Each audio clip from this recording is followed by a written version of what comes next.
আইন তো নাকি রায় দিয়েছে অপরাধী, মৃত্যুদণ্ড দিয়ে স্যার। তাই আপনারা বাড়ি প্রোটেকশনের কারণটা কি বলেন? এবার বাংলাদেশ সকল ফাঁসির আসামির বাসাবাড়ি ভেঙে দেয়।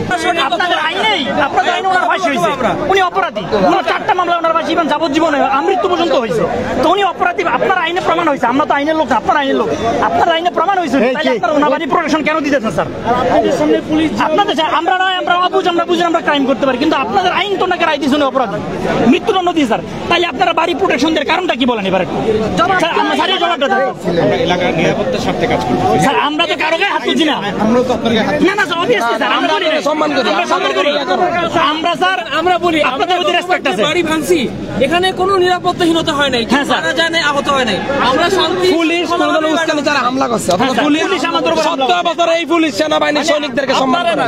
আমরা নিজের চোখে দেখা, হ্যাঁ, মানে স্বরাষ্ট্রমন্ত্রীর কি জায়গায় জায়গায় সৈনিকদেরকে তারা সম্মানিত, যেখানে আপনাদের আইন রায় দিয়েছে উনি। এই হাসিনাই ফিলখানা হত্যাকাণ্ড ঘটাইছে, এই হাসিনার এইখান থেকে এই পরিকল্পনা হয়েছে, ফিলখানার যে পরিকল্পনা, অর্থাৎ তার কোন ধরনের চিহ্ন আমরা রাখতে চাই।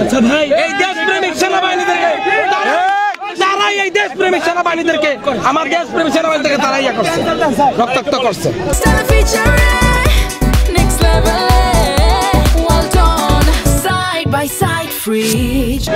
আইনের শাসনগুলো হচ্ছে বাস্তবায়ন হয় আইনি প্রক্রিয়ার ভিতরে। যদি বাড়ি ভাঙা, ও আমাকে চর মারছে, আমিও যে চর মারলাম, তাহলে তো আইনি ব্যবস্থাটা তখন বিতর্কিত হয়ে যায়।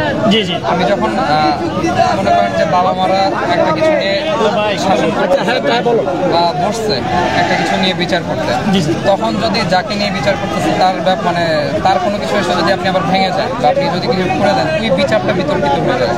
এটা শুধু দেশে বিদেশে আন্তর্জাতিক সব জায়গায় তখন ওই জিনিসটা বিতর্কিত হয়ে যায় যে একটা যে বিচার হচ্ছে, তখন এই বিচারটা তখন একটা মানে আইওয়াশের মতো। আমি বলি বিতর্কিত হলে জুলাই আন্দোলন হইতো না। আপনার কথা যুক্তি আছে, আপনার কথা আইনের কথা বলছেন, কিন্তু এটা তো ভাঙ্গা বাড়ি, ভাঙ্গা জিনিস। এটা হলো আওয়ামী লীগের এখানে কিছুদিন পরে যে অবস্থায় আছে বাসাটা,